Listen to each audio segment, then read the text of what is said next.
بسم اللہ الرحمن الرحیم۔ عزیز دوستو، آج ہم اپنے ناظرین کی خدمت میں ایک نئی بیماری سے متعلق بات چیت کرنا چاہتے ہیں، اور وہ ہے قے کا آنا۔ کئی دوست شکایت کرتے ہیں کہ اکثر ہمیں قے کی کیفیت رہتی ہے، کھانا کھا لیتے ہیں قے آنا شروع ہو جاتی ہے، بلکہ قے آ جاتی ہے، ہر وقت دل متلاتا رہتا ہے، کھانے کو دل نہیں کرتا، کھا لیں تو قے آنے کی کیفیت بن جاتی ہے۔ عزیز دوستو، اس کی بڑی وجہ یہ ہوتی ہے کہ جن لوگوں کے ساتھ یہ مسئلہ پیش آتا ہے ان کا معدہ انتہائی ٹھنڈا ہوا ہوتا ہے۔ وہ صبح نہار میں پانی پینے کے عادی ہوتے ہیں، جوسز بہت کثرت سے استعمال کرتے ہیں، ٹھنڈے مشروبات وہ بہت زیادہ استعمال کرتے ہیں، جس کی وجہ سے معدہ ٹھنڈا ہو چکا ہوتا ہے۔ ایک بات ہمیشہ یاد رکھیں، جب بھی معدہ ٹھنڈا ہو جائے گا اس کی وجہ سے غذا ہضم نہیں ہوگی، بلکہ جو بھی آپ غذا کھائیں گے وہ فوراً جو ہے قے کی صورت میں معدہ اس کو باہر نکال دے گا، اور بلکہ اگر غذا معدے میں رکی رہے گی تو اس کی وجہ سے منہ سے بدبو آنا بھی شروع ہو جائے گی۔ بعض لوگوں کو منہ سے بدبو بھی آتی ہے، اس کی بڑی وجہ معدے میں ٹھنڈک ہوتی ہے۔ بہت سارے لوگ آج کل غلط فہمی ذہنوں میں پیدا کر دی گئی ہے، غلط انفارمیشن پیدا کر دی گئی ہے، صبح نہار میں 3-4 گلاس پانی پیا کریں۔ یاد رکھیں، معدے میں جب تک حرارت نہ ہو غذا ہضم نہیں ہوتی۔ آپ دیکھتے ہیں کہ جب تک ہنڈیا جو ہے اس کے نیچے آگ چولہے کے اندر نہ جلائی جائے تو وہ ان چیزوں کو گلا سڑا نہیں سکتی۔ تو اگر ان تمام چیزوں کو آپ کسی ٹھنڈی جگہ پہ رکھ دیں، آپ فریج میں رکھ دیں، فریزر میں رکھ دیں، تو وہ چیزیں جم جائیں گی، وہ تحلیل نہیں ہوں گی۔ تحلیل کے لیے، ہضم ہونے کے لیے حرارت کا ہونا ضروری ہے۔ جب تک معدے میں مطلوبہ حرارت نہیں ہوگی اس وقت تک معدہ غذا کو مکمل ہضم نہیں کر سکتا۔ اس لیے زیادہ ٹھنڈے مشروبات وہ بھی انتہائی نقصان دہ ہوتے ہیں، معدے میں بھی اور دیگر جسم کے اندر امراض پیدا ہو جاتے ہیں، جوڑوں کا درد شروع ہو جاتا ہے، کمزوری اور ضعف بڑھ جاتا ہے۔ اس لیے ہر وقت ضرورت کے تحت جسم میں اگر حرارت زیادہ ہو گئی ہے تو پھر تو ٹھنڈی چیزیں ضرورت کے لیے استعمال کرنی چاہیے، لیکن ہر وقت ویسے ہی ٹھنڈی چیزیں استعمال کرتے رہنا۔ آج افسوس یہ ہے کہ ہمارے بعض نیم حکیم وہ بھی ہر ایک کو معدے میں اگر جلن ہو رہی ہے جو کہ تیزاب کی وجہ سے ہوتی ہے یا کسی اور وجہ سے ہو رہی ہے تو کہیں گے تمہارے معدے میں مثانے میں گرمی ہو گئی۔ حالانکہ کبھی بھی جلن جو ہے حقیقی حرارت کے نتیجے میں نہیں ہوتی، وہ تو تیزاب کی وجہ سے ہوتی ہے، تیزابیت وہ جلن پیدا کرتی ہے۔ تو جب معدہ ٹھنڈا ہو جائے گا تو غذا ہضم نہیں کر پائے گا، بلکہ وہ قے کی صورت میں اس کو باہر پھینک دے گا۔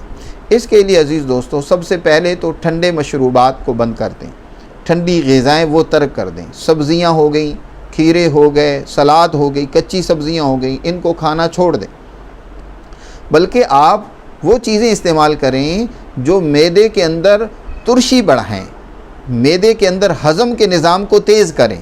اس کے لیے آپ اچار کا استعمال کر سکتے ہیں، اس کے لیے گوشت وغیرہ کا استعمال کریں، اس کے لیے چٹپٹی چیزیں جو ہوتی ہیں وہ فوراً معدے کو تحریک دے کر اس کے ہضم کے نظام کو تیز کرتی ہیں۔ بعض اوقات ہم چٹپٹی چیزوں سے منع بھی کرتے ہیں، وہ ان لوگوں کے لیے فائدہ مند نہیں ہوتی جن کے معدے میں پہلے ہی تیزاب زیادہ ہوا ہے یا معدہ پہلے ہی جلن کر رہا ہے، لیکن بعض لوگ جن کے معدے ٹھنڈے ہو چکے ہوتے ہیں ان کے لیے وہ چیزیں مفید ہوتی ہیں، وہ استعمال کریں گے تو ان کے لیے معدے۔ اسی لیے معالج کی رہنمائی بہت زیادہ ضروری ہوتی ہے۔ بظاہر ایک علامت ہے، اس کے پیچھے اسباب کچھ اور ہوتے ہیں۔ ہر آدمی کے لیے یاد رکھیں، اس کائنات کے اندر اللہ نے کوئی چیز بھی بیکار پیدا نہیں کی، اس کے فائدے ضرور ہیں، چٹپٹی چیزوں کے بھی فائدے ہیں، لیکن ان کو کس موقع پر استعمال کرنا ہے، کس طریقے سے استعمال کرنا ہے، یہ حکمت، اس کا علم جو ہے ایک صاحب علم کو، ایک حکیم و دانا کو ہونا ضروری ہوتا ہے کہ اس وقت میں نے اس کو پکوڑے کھلانے ہیں یا میں نے اس وقت پکوڑوں سے اس کو بچانا ہے، سموسے اس کو نہیں کھانے دینا۔ یہ ایک حکیم اور دانا بتاتا ہے۔ بعض اوقات یہی سموسے پکوڑے کھلا کر ہم بہت ساری بیماریوں کا علاج کر دیتے ہیں، اور بہت سارے لوگوں کو ہم اس سے روکتے ہیں، منع کرتے ہیں کہ تم نے یہ استعمال کیا تو تمہارے لیے مزید بیماری بڑھ جائے گی۔ تو بہر صورت ایسے مریض کو جس کو بار بار قے آتی ہو تو اس کو پکوڑے کھلائے جائیں، اس کو سموسے کھلائے جائیں، چٹپٹی چیزیں استعمال کروائی جائیں، اس سے اس کے معدے کا عمل تیز ہوگا، غذا ہضم ہوگی، کیونکہ اس کی غذا ہضم نہیں ہو رہی، معدہ اس کو باہر پھینک رہا ہے۔ اس کے لیے قارئین کی خدمت میں ایک مختصر سا نسخہ بھی پیش کرتے ہیں۔ جوارش انارین، یہ کسی کمپنی کی لے لیں یا جوارش املی لے لیں، آپ کسی کمپنی کی لے کر اس کو آپ صبح دوپہر شام آدھی آدھی چمچ اس کی چوسیں، چاٹیں، تو اس سے انشاءاللہ آپ کی اس تکلیف میں تخفیف ہوگی۔ اور اس کے ساتھ ساتھ آپ یہ کریں کہ آپ نے 2 عدد لونگ اور 3 ماشے دار چینی اور ایک چھوٹی چمچ پتی چائے والی جو ہوتی ہے وہ لے لیں، اور اس کا آپ قہوہ سا بنا لیں اور اس کے اندر آدھا لیمن نچوڑ کر آپ اس کو استعمال کریں صبح دوپہر شام، تو انشاءاللہ بہت فائدہ ہوگا۔